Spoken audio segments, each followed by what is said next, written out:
This entire military is one cohesive, dedicated force. And the threats to our nations, they don't sleep. They're watching our every move.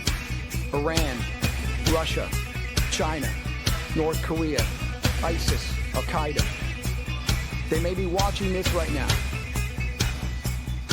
Our military should not be mistaken for a cable news gabfest show. We don't care what you look like. We don't care who you voted for, who you worship, what you worship, who you love. It doesn't matter if your dad left you millions when he died or if you knew who your father was. We have been honed into a machine of lethal moving parts that you would be wise to avoid if you know what's good for you. We will not be intimidated. We will not back down. We don't want war. But if you want war with the United States of America, there's one thing I can promise you, so help me God. Someone else will raise your sons and daughters.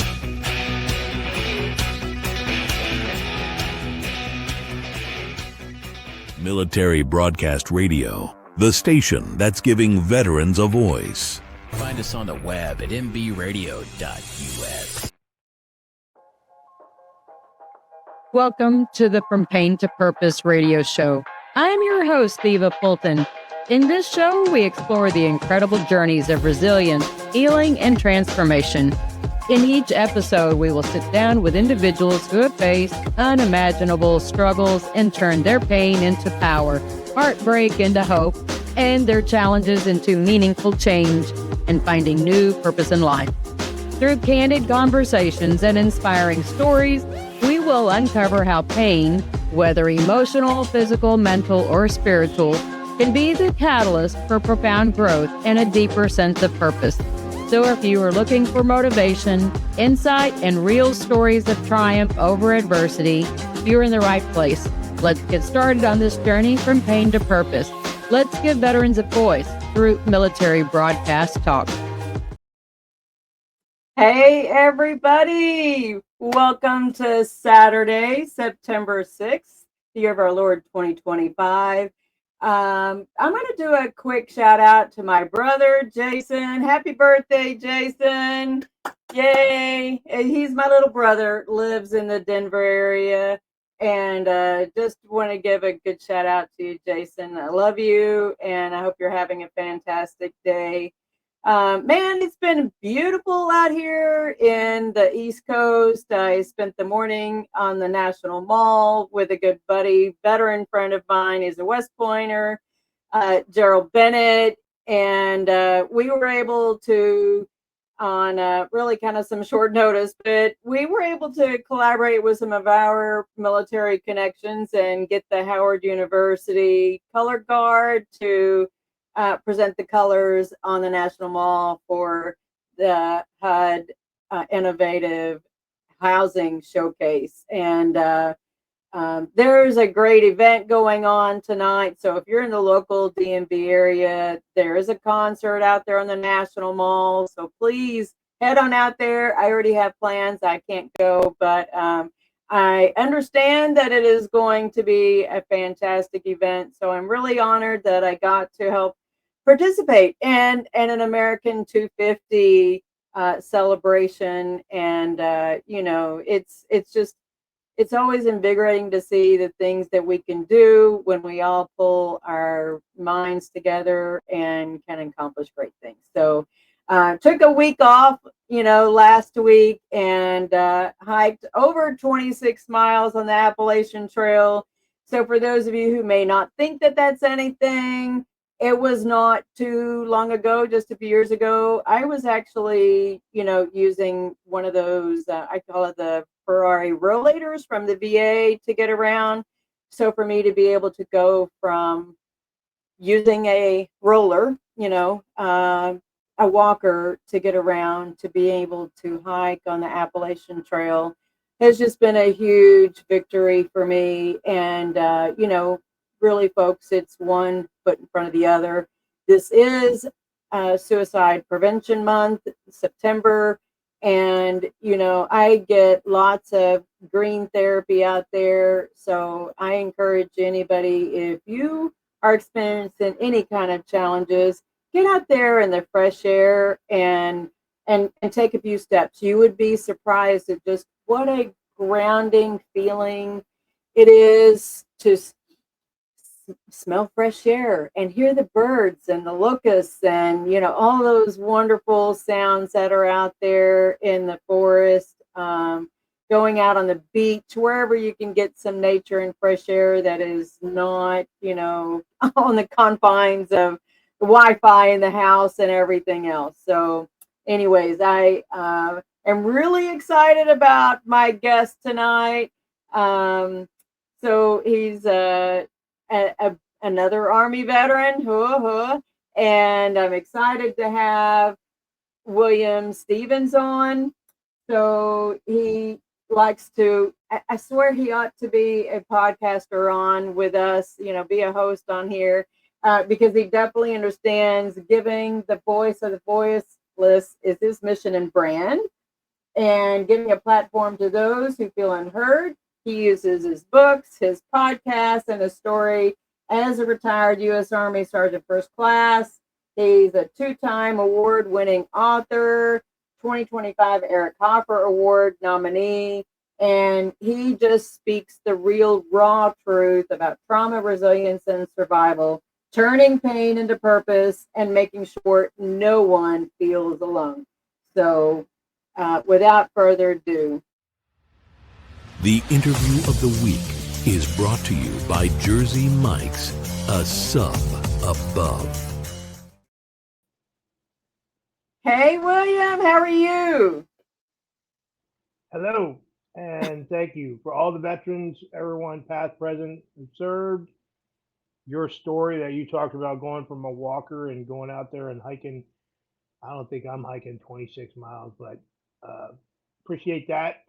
And NPR, thank you for having me as a guest.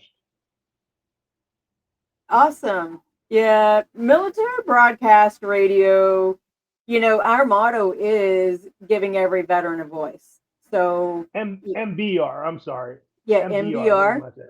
MBR. It's okay. That giving every veteran a voice. It's a great fit with what your platform is about. So let's get started. What you have 3 books, and we're going to get to those books farther, a bit later. But how did you know that you needed to start writing anything?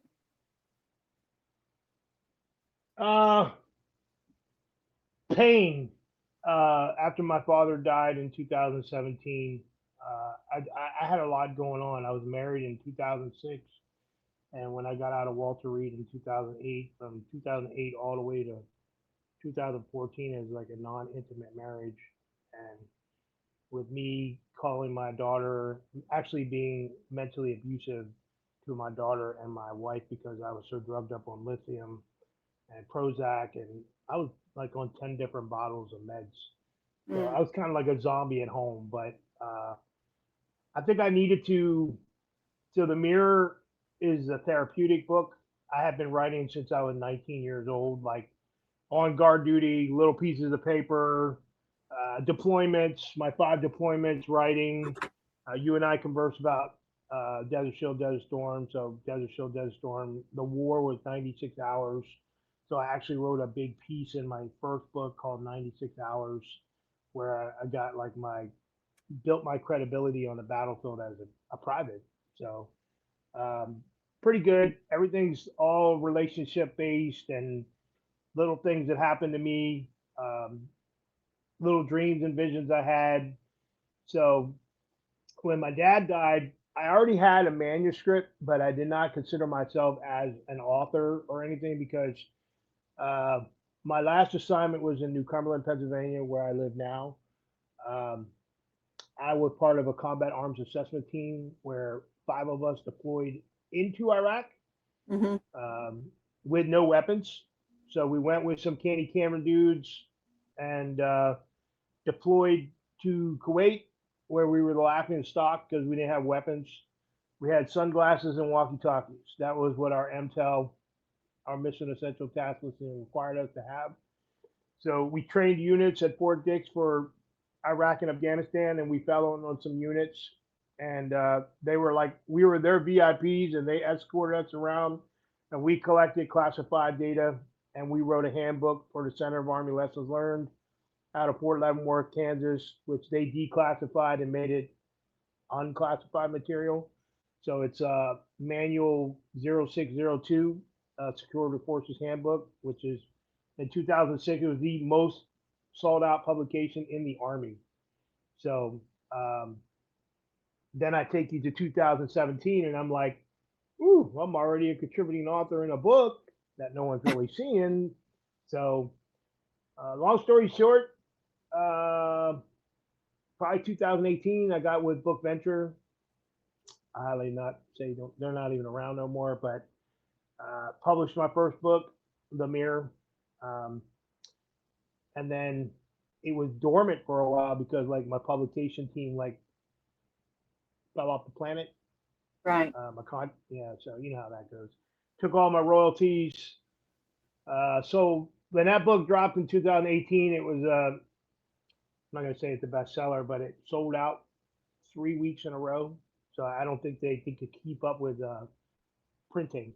So and then it was dormant for a couple years, and then in 2014, no, in 2024, I started writing The Broken Mirror, and then that was published on Halloween last year, and that became a 2-time award winning for International Impact Book Award, and then Eric Hoffer nominated. Like, I'll take the nomination, even though I didn't win an award for it. Just to be nominated for Eric Hoffer is like huge. So anybody that's out there, I don't even know how much stuff got nominated. Like, I think I got nominated because my books got reviewed by the U.S. Book Review. Okay. And then also what's special about my 2 books, I was telling you, the stuff that I talked about in my last 2 books, the Pentagon Review Board had to review it and approve it. Plus, having a very high security clearance, you're only allowed to say certain things. Right. And because I worked for the military for 20 years and the civilian government for 16 years with that TS and above higher clearance that some people don't talk about. But I learned one thing: no names of organizations, and no locations. That'll keep the lawyers away. When That you makes write sense. when you write books about that type of information, especially. But I did call out the VA on the long-term medication use for veterans. It's destroying us.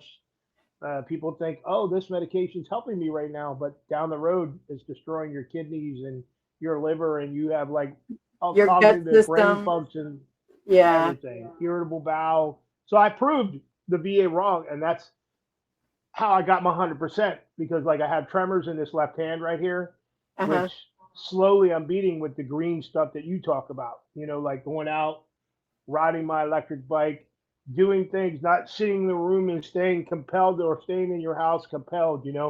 I do my morning message every morning to get you out of bed, get you motivated, live another day, because even though we have our demons, we can use, my thing is mental health is a life sentence without parole. And people Yeah. are like, how did you know about parole? Well, I worked in the prison system, and I've seen murderers and killers get parole. But when you're in a situation like us, you don't get parole. You just get, what are they? Coping mechanisms. We use coping mechanisms to forget the demons, but the demons will never go away. So, and now I'm working with No Filter, from skateboard kid to entrepreneur. And to be an entrepreneur, you don't have to be rich. It's the global platform that I built. So 1821 Productions, my shield, is the platform that all 3 books and my mission that I've done for the last year out on the road in my RV. You want to find people with pain? The campgrounds are where the people are. Right. All these campgrounds around the United States. Never been up to Canada, but all the Canadians come down, the snowbirds. There's so many people out there, so many veterans out there that live in their RVs. I mean, I recommend it, but some of these campgrounds are as much as the mortgage monthly. Oh, Like for they're sure. they're catching on, and then it depends. I have a Class A, so it's a drivable vehicle, and maintenance is your biggest thing when you're out on the road. So, and I didn't have a vehicle, so I was like electric bike riding around and Ubering it to places, and I would sit down with veterans and have dinner and Thanksgiving dinner with them, and I have challenge coins that I made. So everything I have, I don't get no royalties for. Like I make everything out of my disability in my retirement. So I have challenge coins. Uh-huh. I made 200 of those. I've probably given out 10. So if you inspire me, I'll give you a coin. So I do more inspiring and people inspiring me. And I bought more books. I probably bought 100 books of my second book and given them out on the road. Oh, But yeah. what's really meaningful is when you sign the book in front of them Yep. and they're like just memorized, or Oh, yeah. captivated. No, but yeah. Yep. So, No, but I totally get it. that's the journey right now. So, but now I'm working on No Filter, which I'll tell you a couple titles: The Abuse, Toxic Marriage, Career Killers, Still Effing Here, Still Standing. Uh, my daughter Isabel, who I've been building this broken bond with. Because when you say that stuff to children, they remember it all the way. Even if you Yeah. gift them with all kinds of gifts and stuff, there's still this thing they have They against remember. you. They remember. Oh yeah. So Yeah. what makes this book so compelling is my daughter wrote the first entry after the copyright about what she thought of her dad back then to what Yeah. she thinks of me now.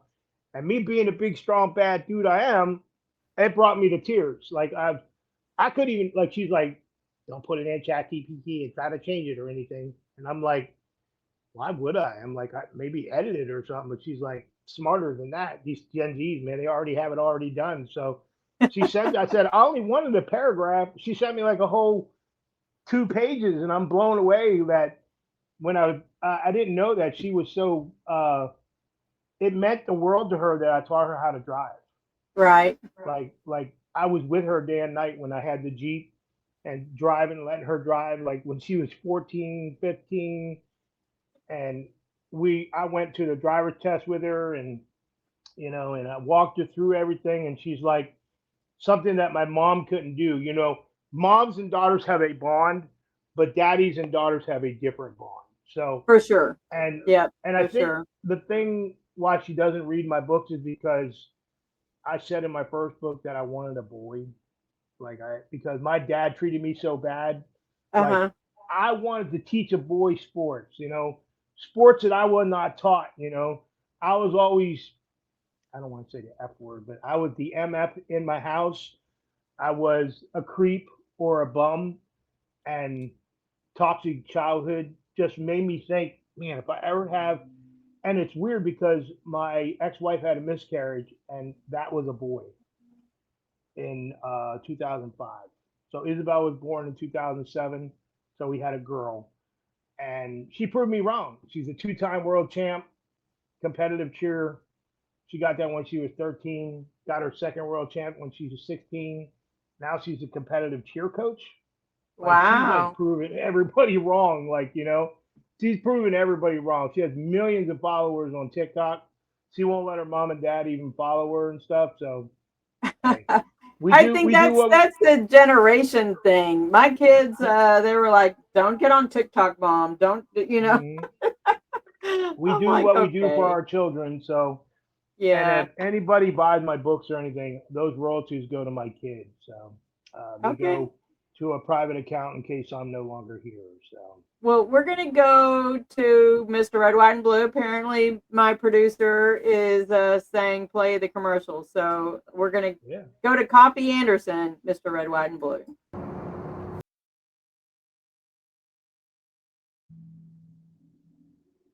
Let's see if I can get this to play. I oopsed and didn't play it well ago when you came on. So Everyone has a story. Everyone has been through something that has changed them.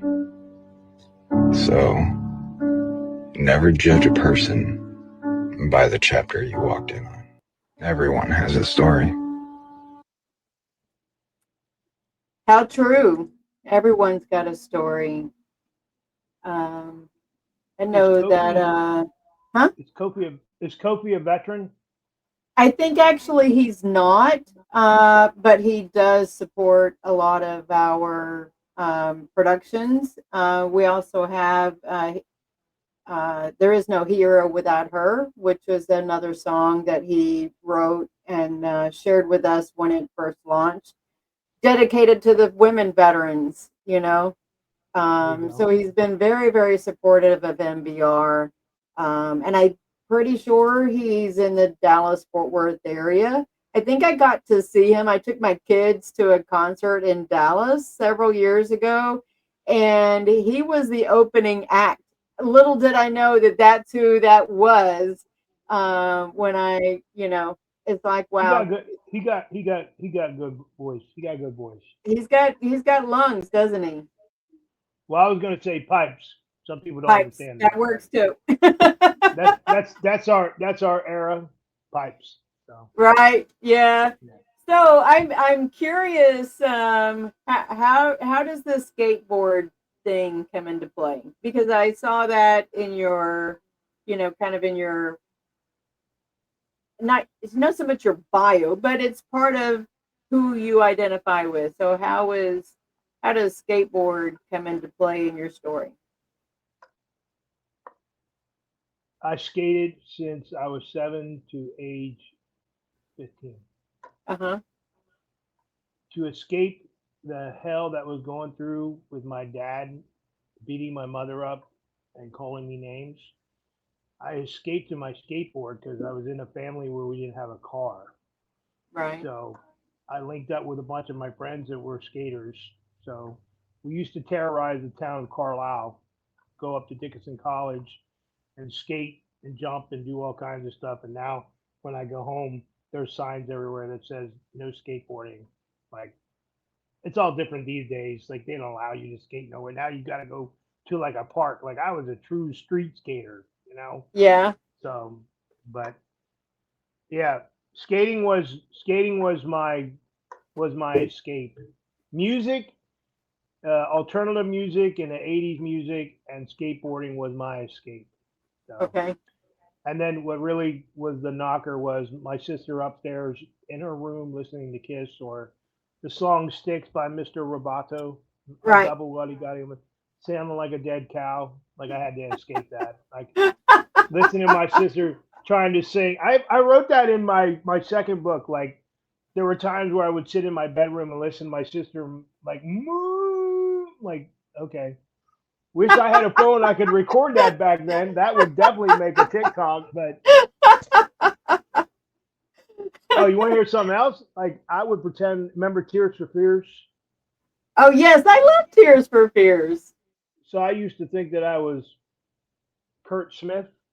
I would jump up on my bed with a broomstick and Yeah. listen to Tears for Fears and Everybody Wants to Rule the World or Shout, and I would, you know, yeah. So, Shout, shout, yep, let yep. it all So, out. yeah, that was me. So, but yeah, That's funny skateboarding. you mentioned I that. thought I thought it would be a catchy title, like, and I'm trying to reach out to the skaters because, like, the skater community, even though it's got parental advisory on it, these kids these days are swearing and doing all kinds of crazy stuff. Like they're growing up with it, with their parents, treat them like absolute garbage. So I actually interacted with some of the skaters that are in their 50s now and said that's how they are pro skaters now or skaters still Uh-huh. because of toxic marriages and stuff. They don't want to be like calling their kids names or doing stuff to their wife. They just get the skateboard and go to the skate park at 50 years old. And I'm like, hey, he's still skating at 50. Holy crap, man. Wow, that's pretty good physical stamina to do that. To me, that's a whole different kind of level thing than it is me hiking on the trail, but What's crazy is like Tony Hawk. Remember yeah, Tony Hawk? yeah, He's still skating. His son right. is skating. Steve Caballero, he's still skating. All these guys from when I was a little kid that were like adults to me that are now grandfather, like it was funny because like they're in their 60s or in some of them are in their 70s, like Hoshoy or whatever. These guys are still skating. Like it's an everyday thing to them.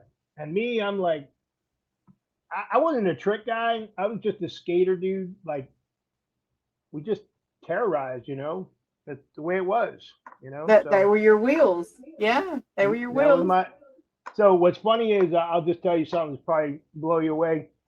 Uh, in high school at prom, didn't have a car, so I didn't know how I was going to get to prom. And my buddies were like, "Yo, we'll come by and pick you up." And because they called me names in school, because like in my new book, they the bullying, the name calling, I couldn't get a date, so I got a date from another school. Her name was Tammy Weber. She was a cheerleader from the school. Very hot, very. She's probably the best date at the whole prom. And they're like, "How's this Oh, guy with the stuck up hair and all that going?" But uh, they said they were going to get me a limo, right?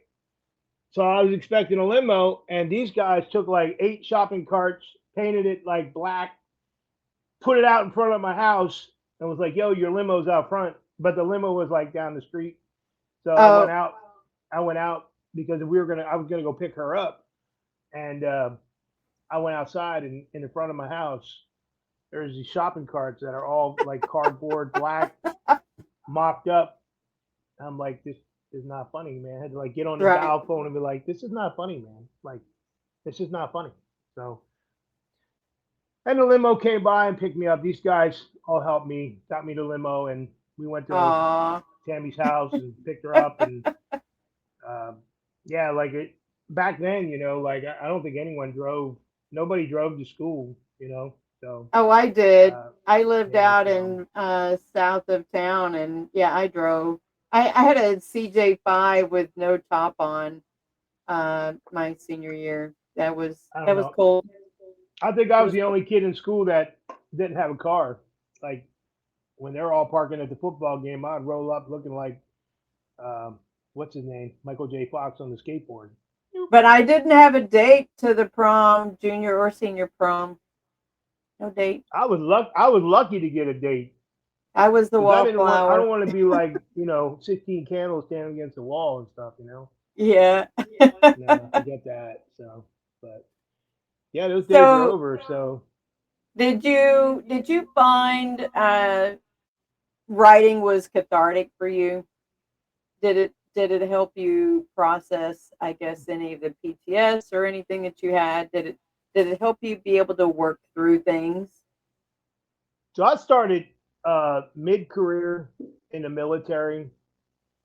It started to come out real bad. Like I used to punch walls until my knuckles bled when I was a staff sergeant, and I would go and clean myself up and make myself look all professional and show up like I didn't have anything going on. But um, that writing was just writing, I guess. Like I don't really remember that. It's been so long. But now I do audio monologues. So I talk to my phone. The Right. second book, the second book I did not write. I just sat down on May 4th, 2024, looked at my phone and figured out there was a note thing there, not like AI just, hey, you could put notes, but I didn't know that you could hit the little speaker thing and talk to it. So I would walk around my house and talk to my phone and the words would come out. So instead of sitting down and making chapters, I did entries. Right. So I have like an AI entry, death and dying, um, government. Um, I have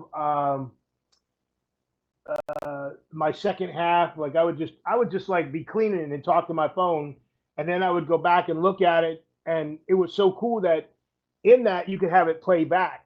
And when I ran it by the guy who edited it, and he actually did a story on me in 2008 when I retired. He was a writer for the Gettysburg Battlefield, so you know his editing was like superb. When you Right. start writing for Battlefield, you know your stuff's got to be like so. And he's Right.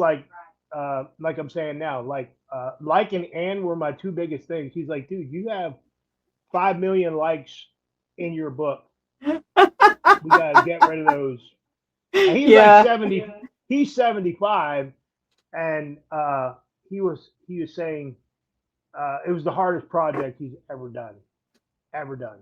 The So hardest? the hardest because Be- it just because I didn't write it, I spoke it. So when you speak it and you write, it's different.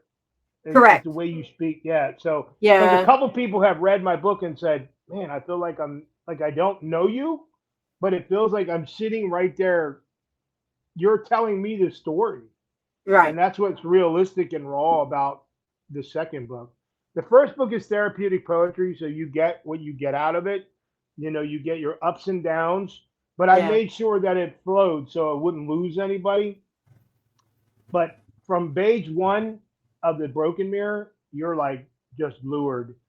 Uh, the new book, it's a whole different style after receiving an award and all this and interacting with the veteran community and doing podcasting and being on the road. My whole writing is so different now. Like even though I can't write, I spoke to my phone and my tablet and did everything. And I won't lie, I ran it through ChatGPT to make sure that it was edited, you Right. know? Because this girl that I've been hanging out with, like online, she's a two-time award-winning author. She writes about grief and pain, and we collaborate, So I inspired her, like I was telling you about power. I inspired her to get on a podcast for grief, Hope with Johanna, and she's actually said in her podcast that people inspire her to step out of that shell and talk about all her. Like she has like 7 or 8 family members that are all dead. All her brothers and sisters are all died. So like she has come out of her shell. So she helped edit, and she has like all the stuff on her computer and all that, like where it'll just run through and go, this is not correct English or grammar, and Right. change it all. And I even ran it through chat, and I'm just telling you, AI is fake as it can be because AI is going to do what it wants to do. You can Yep. recommend it, but it's always going to change and recommend unless you tell AI, edit this with no AI. Because, like, I'll just tell you the cover of No Filter that you have, it says no, it says N with the, what's it called? The parent advisory with the O and Oh, then yeah. filter. Yeah, well, I went and ran it through chat for like centering and making sure the dimensions would fit online and all that. And I go and look at it and I see the word no. Like it took the logo thing off and put it beside the O. So it was like NOO filter. And one of my friends reached out and said, you didn't publish that book yet, did you? I was like, no, why? And they're like, you're running all these advertisements and it says no with a circle advisory filter. Like you not catch that? And you're like the guy that like is analyzing everything and people when they walk around and all this, and you didn't catch that? And I went back and looked at the cover and I'm like, oh my God, dude. Oh, Thank God they yeah. caught that. Because like I wanted to make it look different, I wanted to like pop. Because the word no, you'd be like, oh no. Okay. But no with the circle parent advisory in it makes it pop. So and the reason why the cover is black and white is because I lived in this dark world. And Yeah. then the back of the book is in color. That's the only page in the whole book that's color.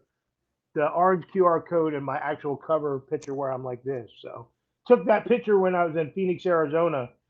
Funny, I was That was sitting there kind of a neat waiting. looking picture, by the way. I'm just letting Oh, you but know that was. I will tell you one thing that's strange. The actual photo, I'll send it to you. You can compare them, the color one. So when I was in Phoenix at the award ceremony, a veteran gave me a bracelet Uh-huh. and it had like all the military things on it. Right. But I gave it away at the airport because I met his name is Joel. He's the guy that was in Iraq that got burned up severely. You know what I'm talking about? He's the guy, he was one of the first injured that stepped on a IED or something. He's very, Uh, very famous, and I saw him okay. I walking through think I the know who you're airport. talking about. Yeah. Yeah, he's triple amputee, blind, burned up, scarred. And I saw him walking in the airport, and I gave him the bracelet. I sat down with him for like 5 hours before he flew because, like, the TSA agent, I'm like, you can go away. I'll sit here with him. And I gave him Yeah. the bracelet, and he absolutely loved it. But what I was going to say was I ran it through to analyze, and like my bracelet I have on here right now, when I looked at the black and white image, chat made it the voice of the voiceless on the image. Oh, wow. And then the army bracelet that I had, because it was Celtic, changed all the army logos to like Celtic crosses and logos. And if you look at that, you'll see. Because my buddy's like, dude, when did you get a why you get when did you start handing out voice to the voiceless bracelets? I'm like, what do you mean? He goes, you got one on, and it even took off my 22 a day bracelet. Like it deleted them, and Wow. it made everything like voice to the voiceless. You are enough, and I'm like, how did it do that? You know? So I Wow. left that. I left that because I thought that was cool because like I Yeah. had to annotate in the with it Amazon that chat did a little AI thing for it, Right. but it's the original picture. I was sitting in my hotel room before I was going to speak, and my daughter called me on the phone. Was like, "Dad, tonight's the night, right?" I'm like, "Yeah, it is." She's like, "I get $50." I'm like, what? Can't ready to go on stage and you call me for $50? Like, you should be sending me $50, kid. You know? Yeah, right. Like, Well, wow. let's pop this QR code up. You want to talk about the QR code? What is this? So this is books.buy. Books Buy. It's a platform other than Amazon. Uh, Authors can go on there and pay $99 a year. And it's really cool because it's not like Amazon where you can just like put the words in the write up. This you can change the color and everything, and you can go on Chat GPT and create from the link and make a QR code. So I made a QR code to my 3 books. Now my new book, I have not dropped it until Halloween, but I had it out for a couple days. So now I have the mirror, the broken mirror, and no filter at the bottom, and it will spotlight my first book, the write up, and then it will summarize the other 2. But Amazon won't do that. You have to pay for that advertisement on Amazon. So I Hmm? did this because I'm starting to talk to people with QR codes like you have down here in your lower right hand corner for MBR. You Right. use a QR code. QR codes are like the coolest thing that's going on right now.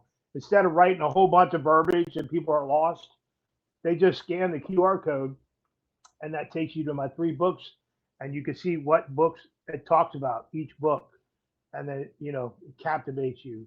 So, but yeah, That's cool. I went ahead and dropped all of your social media in the chat as well. So if anybody's wanting to reach out and connect with you, because you do get on other people's podcasts and stuff as well. I'm out there. So I'm out there. Believe me. yeah, you're out there. Um, I But I so will. Can I say one thing? If it sure. was not for like Travis and Brian, Marine Corps veterans, and I mean, let's say Mark Patterson, these guys that have these amazing podcasts, Triple Threat Vet, all these guys, it would not have inspired me to get out there and speak to other veterans and be on social media and then also create my podcast, Crawl, Walk, Run, Coach Keith Mentor. Right now, I'm dormant. Um, I'm doing other things, working on my book. I don't have time to work on my book and work on a podcast. So, like, I got a podcast here with you today. I got a not podcast on Tuesday, and then I got an X podcast where I'm on X now. This guy's got like 40,000 viewers or followers, and he wants me to talk about mental health and PTSD and book writing and all that because I'm also an advocate for authors. So I have the Blacklist on Facebook, the group where we call out fake marketing companies, fake marketers from like Nigeria and Pakistan.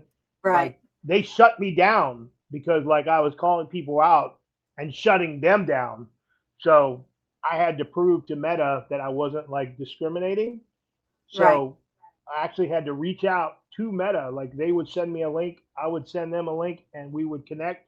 I'm like, you can leave pedophilia and OnlyFans and these girls promoting all this stuff and child trafficking and all this stuff and these horrible videos. But I call out authors and fake marketers, and you want to remove me entirely from the internet, from social Right. media. I'm Right. like, that's not fair. 2 minutes later, my stuff was up and running. I have special rules on the Blacklist. I also have story time with Steve-O, where there are people out there that are struggling that can't read, and Yeah. a true author will read to their people. Yeah. So I read from all my books, Storytime with Steve-O. And Steve-O comes from the credibility of Stephen Stevens or William or Sergeant First Class. My peers would call me Steve-O. So, and Okay. then I have Cooking with Steve-O, that's mental health where people will cook and forget their demons and Yeah. post food and stuff. So I learned as an author, you got to build the platform first because you Right. can't put your book on Amazon and sell it unless you're on a platform. If you're not talking about the platform, so if I'm talking about children's books and try to sell a mental health book, it ain't happening. So I Right. built 1821 production, Voices of Voiceless from scratch. This here is trademarked to the T. It was very expensive. Trademarks are very expensive. And then you also got to go back with the lawyers because people are trying to make money off this. So I've had people donate money to me and I turned it down. I don't want your money. All I want you to do is buy the book and get the message out or go on and scan the QR code and read and post it somewhere else. If you post my stuff, that means the message is getting out there. So I do Right. have 1821productions.com, which it only shows the front page. We had that up for a couple weeks and it got 10,000 views. So Wow. I'm not with Elite Scribes no more because they want to charge me like $600 a year for like, it's called domain and maintenance. So I created 1821breakdown.com, but I haven't updated it lately. But it talks about my mission statement. It talks about what I do for veterans. I posted some videos while I was out on the road, giving veteran private kids that get thrown out for mental health and stuff, giving them challenge coins and stuff like that. So my message is real. Like I said, my new book, No Filter. There is no filter here. Like I'm very raw. Like I explained to you, my morning message on Facebook, 1821 Productions, Voices on Facebook. I'm very vocal. I swear. I don't care if I offend Karen or whatever, but I've had people from YouTube go, man, if you didn't swear, more people would follow you. Well, you have the military community that don't want somebody that's woke individual that's sitting there and being Right. like, thank you, please follow me. I'm nothing. I'm no Yeah. filter. I've been on veteran podcasts where these Marine Corps guys are swearing all the time, and I'm just very professional. And like I told you, I'm not going to swear. I don't want to destroy my credibility, but like when I do my morning message, I'm not wearing my brand to tarnish me. Right. But But you I still have to be real too, Oh yeah, Yeah. and so I'm real as it can be. And then, like I said, I started strawberries versus watermelon. It's like a live, so no one comes on. All I do is pre-record and push it out. I'm getting like 100 people viewing it. No one will join my community. Probably think I'm like kind of weird having strawberries and watermelons and mental health, but I ran it through chat and it made a really cool like write up on why strawberries are important compared to watermelons. But Uh-huh. I like strawberries and I like watermelon. And I saw somebody post it said, "What do you prefer, strawberries or watermelon?" And I'm like, "Oh, you know what? I'm gonna make that into a live podcast." It depends So upon my mood. yeah. So and like you were saying in the beginning, I would love to be part of your team. You could talk to your people and see. I'll watch more videos. I'm just trying to get on a platform where that people can hear and understand that there are veterans out there that will support other veterans because authors and people like you are the unheard voices Yeah. of the people that can't speak. Like we're the voice of the unheard. That's what I was trying to say. Right. And me saying I'm the voice of the voiceless, I truly mean that. There are other voices of the voiceless that are like wrestlers or whatever, but I'm in the grit. I'm out on the road, in the trenches, in the rain, talking to veterans. I was just down in the homeless community in Harrisburg. They're getting ready to plow that whole thing at the end of September. I had sundry kits and sleeping bag covers. I went down there. I talked to it first. I saw an American flag as soon as I got there. It was like Tilton, very symbolic. Took a picture of it. Got many views just for the flag. And I talked to this guy, and he came out. He's had like 4 different MOSs, and he said he will stand his ground when that bulldozer comes because that's his home. Because nobody Wow. wants to help him in the community. Now they want to move all these homeless people, and there's a bunch of veterans in there that I found into an empty parking lot. And I'm like, what is the community doing to these people? Like, here's my only thing that I will say about what's going on in our administration because I don't vote and I don't talk about politics, but where did the Doge money go? I don't know. VOGE. Where did that money go? That the much money they took back from all these organizations, we could have solved homelessness and mental health, and all the money that got sent over to other countries. We need to take care of our country and our veterans, and the VA system definitely needs to be revamped. So. Well, hopefully they will be able to connect them to the VA resources and get them connected in with the VASH program. And, you know, the VA has per diem program too. You know, it's not just the VASH on the permanent side from HUD. Oh, yeah. There is the per diem program that can help them get the temporary housing so they can get the other care that they need before they transition and just are in an apartment with, you know, 4 walls, you know. So we do have a place here in Harrisburg called the Tiny Village. Have you heard of that? Not in that particular location, but there are different places around the country that can help transition veterans and help them. So this go place through only that. has this place only has 20 slots. So there's so many homeless veterans that are on the list because I think the Tiny Village it's 1 year. It's a 1 year rotation, you know, and you always have care and all that, and people, advisors and volunteers that try to bring these people from where they are Caseworkers and bring them back into the community. And it's great that they're doing this, but my thing is there's not enough of it, really. There's not enough of it. What are they doing? And for every person that you're like losing or that is graduating, you have 2 people that are waiting in the queue to fill that 1 slot because it's just the economy of things. You know, it is. If I won the lottery or I was a millionaire, I would go and buy up all these schools because all these schools that are sitting dormant, they should open these up for the veterans and homeless people in the winter. And then spend money to bring people in to treat them or help them. I mean, give them rules. You know, if you violate the rule, you're gone. But the malls would be a great option as well. All the abandoned malls, like they're going to spend all this money to tear the mall down, and then spend money to build something new that's going to take years to build.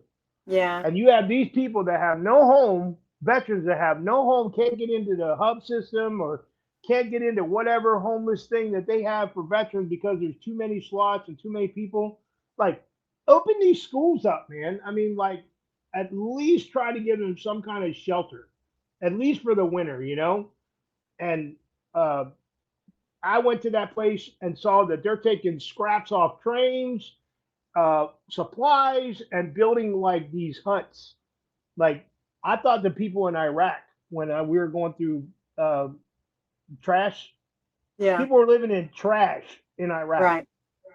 Yeah. And we were looking for the enemy because they were hiding in the trash with the women and children. Like, well, the Bedouins were doing that in Saudi when we were there during Desert Storm. You know, the Bedouins did that too.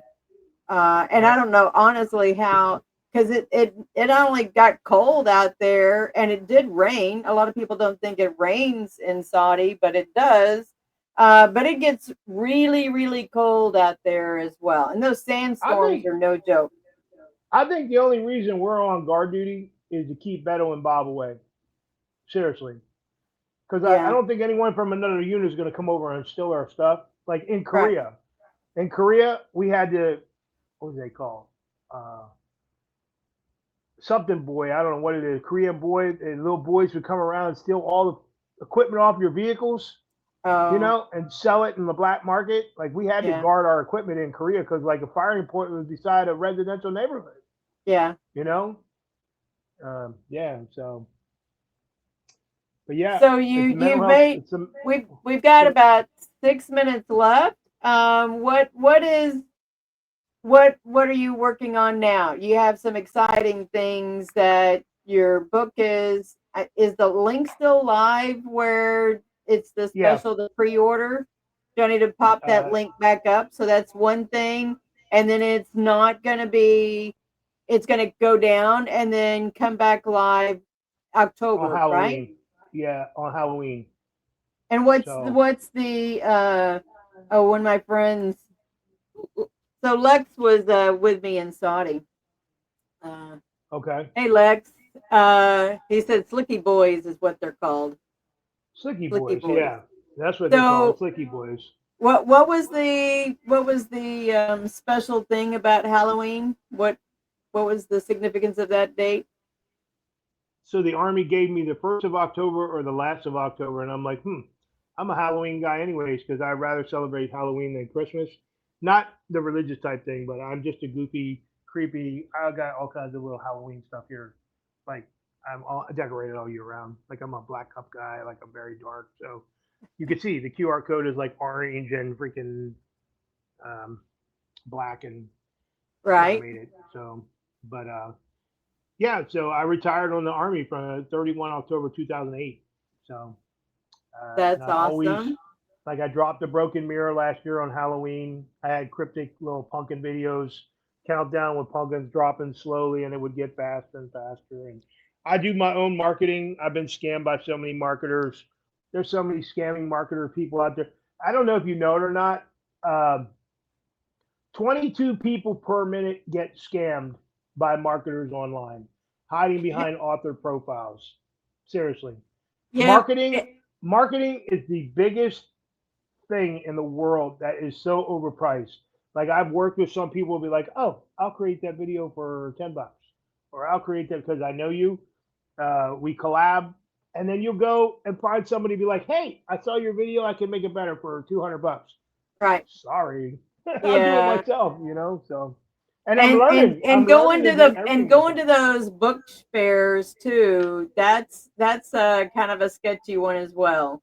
I didn't know that when I first published my book, and I went to a book fair up in New York City, and it was not what I thought it was going to be. I was really disappointed that I paid good money to participate for it to have been you So know I actually called out. So I'm with Bookside Press for my audiobooks. So all 3 audiobooks will be available for Halloween. That's uh-huh. what's going to be really cool. But like the first project was like 3,000, and then they wanted another. I'm like, so to do a good recording is between 2,000 and 10,000, depending on who you have record for you. Right. Okay, but you can do it yourself if you have the equipment. But like you and I were talking, ACX is Yeah. very picky. So they added 2,000 on top of that because the narrator wanted all that money for it. Right. So I'm like, okay. So the second project I paid 1,500. They added 1,000 to it. This project here that I'm working on, the narrator loved my stuff so much he gave me like, I don't want to say a discount or the Halloween exclusive, but I only got that audiobook for $1,200 with the Wow. same narrator because like I've used him so many times, and he's Right. pushed projects back to get my project out because he knows that I'm the real deal, and I Right. love having an Army veteran record my stuff for me and use Yeah. my inflection of my voice. So, but what I was saying was there's so many. Marketing is the biggest thing in the world. Like Super Bowl commercial, right? 30 seconds is $40 million. Right. That's the hugest scam in the world. And you got these celebrities that'll just call people out in a 40-second video. They just spent $40 million to call someone out or to say something about what's going on in the world. Yeah. And we will never see that much money in our entire life. You Oh, know? Never. never. And then you got these marketers that are like, I can do this project for like $2,000 with the this, and this. The email thing to boost ratings and all that, or to boost sales, is a scam in itself. Come to the blacklist on Facebook group. I'm the only blacklist. I'll show you everybody who's been blacklisted. I call them black. I tell them, congratulations, you've been blacklisted. So come join, be part of the alumni group, and be a blacklister. So, but yeah, I just believe, like I said, mental health is a life sentence without parole, and I've started a new hashtag. The living room is not a battlefield, people. The living room is not a Yeah. battlefield. So, And I think that's where us using our voice and talking about our pain to purpose stories is what's going to help change the narrative and give veterans a voice. Sorry. See, I told you. You probably could hear that. That was a loud car. But we got to give veterans a voice and know that, for one, they're not alone, and we can do better to help each other get through this thing called life, you know? Is it proven that 22 is now 44? You know, I don't know. I haven't seen a number change. I've heard that, and I've heard that the mental health or the psychiatric care and the active side of the house is absolutely terrible. Like, we actually have to think about our active people too, because like we all talk for veterans, but this thing that happened, remember this thing that happened at Stewart just a couple weeks ago? I was at a campground in July, and I met a young staff sergeant, and he told me, Sarge, I appreciate everything that you're doing, but you have no clue what is going on the active side. So I was like, clue me in. He said in his unit, all right, they probably had so many whatchamacallits, and I'm like, well, you're part of that leadership. And he said, we've got a hard stop. Welcome. Yep. You come back anytime, okay? Yep. All right. Thank you for your service. Thank you. Bye. Bye now. Ladies and gentlemen, thank you for tuning in to Military Broadcast Radio. As we wrap up today's show, we want to remind you that the podcast of today's episode will be available right after we go off the air. So if you missed any part of the show or want to listen again, be sure to check it out. And remember, we're here to support and honor our veterans. Your stories and experiences matter, and we are committed to giving you a platform to share them. That's right. We're here to give our veterans a voice. So don't forget to catch the podcast and stay connected with us. Giving our veterans a voice.